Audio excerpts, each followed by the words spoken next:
What's up, guys? A little marsh video here. I will do a little cyber scouting on the marsh. Let's get right into it. This will be a overlook spot that I like because it's not realized it's a good spot. All the guys are all hunting up in here and down in here, and I know of a big one that's running around here. At least it was last year. And guy hunts down here, hunts it twice a week, 2, 3 times a week, heavily baits. Um, I've talked to him before in the past, and he's asked me some questions on how this, how that, how this, how that. And I tell him, first off, you got to get rid of the bait and you got to stop hunting so much. Spot like this here don't really have much to that really lights my eyes up. It's got really hard transition except over in here, but it's wide open. I don't know what this is. I don't think it's any kind of crop or anything. I just think it's just grassy fields. But who knows, man? You never know. But this woods gets a lot of pressure. There's actually two guys. But the one guy I know of, he hunts in here. He baits heavy. He's in there all August. Goes scouts it and hangs a stand. Puts bait out every couple days, and hunts it 2, 3 times a week all year. Kills does and immature bucks out of here. But he always tells me, man, it gets real desolate and I get real lonely in here, not seeing much, after the rut. And I said, well, you're hunting it so much, you got to back off. A spot like that, I'm hunting 2, 3 times a year. That's it, a year. This guy's hunting twice a week, but that's fine because what happens is these kind of guys here and these kind of guys behind this house. I know there's guys that hunt up here behind these houses. They hunt the same way. And what happens is they create pressure, which pushes these deer out to here. And this is the proof. Here's the trails. Here, these trails are going to this little island. And here's a bunch of trails going to this tree. There's a buck bed under there. Trails going all over here. Here's another trail coming out of here, coming through here. There's a buck bed under that too. Another trail coming out, coming through. You can see the trails. These are deer trails. These are not creeks. These are deer trails. This here is beautiful to me. This is money. I cyber scout this. I am hunting this, man. I'm hunting this 2, 3 times this year. Not this coming year. I would if I still lived here. Anybody know what wants to know? Email this right here. Right here. Email me and I will show you this. I will email you the GPS to this spot, the coordinates to this spot. I don't live in New Jersey no more. It's New Jersey, and I don't care. I care anyway. I would take anybody to any of my spots anyway. That's just how I am. I'm not selfish like that, but anyway, here's another spot here. It's real brushy. Here's other deer trails coming out here. They're bedding out here. That's all they're doing. They're not coming out here to eat. There ain't much. There might be a little bit of browse out here, but their main food source is up in these woods, or up on these farms up in here, and up in here, and mostly across the street. But anyway, these to me are overlooked spots. To these little pieces. These are little almost urban meadow spots, and can be good because these little pieces here make mature bucks. It lets mature bucks grow, and the pressure coming from here and here push them out here on these points, out here, blah blah blah. But this here is a great spot, and you were to scout this bed here, this tree here has 1, 2, 3. If you watch this hand, I'm tracing 4, 5, 6. And here's a main trail going to this island, which probably does use. Here's another main trail going this way. Here's a trail that comes around like this, comes back around, and like this, comes to that, and comes back up in here. Now you cannot, if there's not a buck bed under this tree and this tree, I will kiss your behind. Look at all these trails down in here. These are deer trails. They're crossing here. It's so wore out right there. I think it looks like they jump water. But these here are deer trails. These are deer trails going through this meadow. Um, I don't know where they would be going. Oh, here they're going here. They're bedding here too. Bedding in here, and this is probably some grass, real high grass.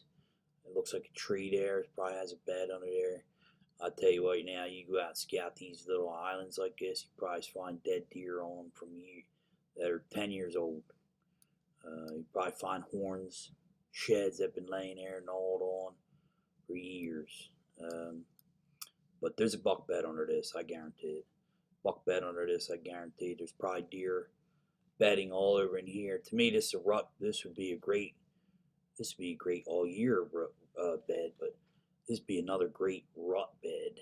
The deer could lay here and watch these does come out here from up here and watch this island. Watch these does come off this island, because the does will come out to this island and bed on it too. And the bucks will end on, under these trees and on the end of these points. This one here, this one here, this one here. And they keep tabs on these does that are bed on this island. And especially during a rut. I would hunt this really hard during a rut. I'd throw a sit early on one of these, and to me, a lot of these trails come into here for some reason.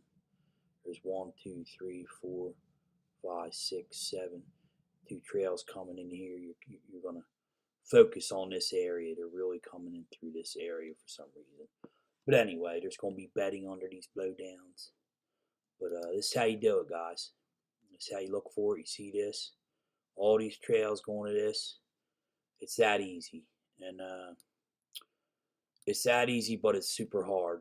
This is not hard. This is not easy to hunt like this. It's not for everybody, but I learned how to do this past year from my teacher, my mentor, Dan Infalt.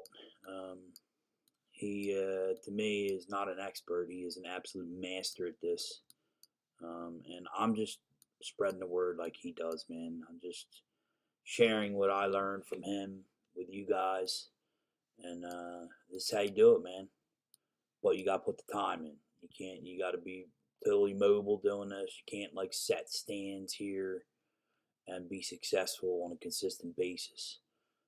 Because you start setting stands, these deer are going to know it. They're going to know your presence every year, and not only that, you're going to start hunting them more. You're going to start hunting them, every couple weeks. You'll sit here, and that's when this will dry up. This will dry up with the deer they won't bed here no more. And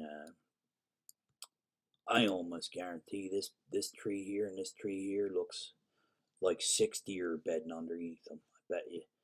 Because you scouted this tree here, I bet you there's a huge bed, and looks like 4 or 5 does are bedding there. But what's happening is there's one buck bedding there, and he's moving his position of his body and bedding in different spots underneath the same tree during different wind directions. So over here he bedded like this, looking out this way on a southwest wind. He'd bed like this, looking out over this way with a northwest. And he'd bed, up in here like this, overlooking out here with a southwest wind. Or he might bed over here with an easterly wind or southeasterly wind. So if you ever find a bed underneath a tree on a point, out on a meadow point or something, and it looks like there's 10 deer laying under there, that's not 10 deer. That is a buck laying there and changing his body position due to wind. They like the wind going over their back and them looking out into the open. Sometimes they look back into the woods, but most of the time they look out into the open. So This is how we do it, guys. It's not hard to do this and figure this stuff out. And once you start getting a couple years under your belt, which I'm still getting a couple years under my belt, stuff starts to click, and you'll see progress, and you'll see success, and the confidence will soar, man. It'll just soar. But you need three things, guys. You need to hunt the wind, which is the most important. You don't hunt the wind, you might as well stay home and watch the hunting shows on the Sportsman Channel. Another thing is you need a weapon, of course, and you don't need a tree stand. You can do this on the ground. I like a tree stand, but nobody says that anybody needs a tree stand to do this. You can do this on the ground. It's really hard, but you can do it. And last thing is you need your brain. This is how it starts. You got to think. You got to use the terrain and figure out how the deer are using the terrain to their advantage. Wind and terrain is the deer's life, especially a mature buck. They're going to use the terrain to survive. They're going to use the terrain to eat, live, do whatever they want. So keep that in mind. But this is an overlooked spot, an overlooked pressure spot, which pressure makes it better. As soon as you get pressure in this spot and all around it, they're going to go to these little spots like this. And what you got to do is find about 25 spots just like this. And there you go. You're good for the year. So, guys, thanks for tuning in. Be sure to subscribe and like to the Buck site.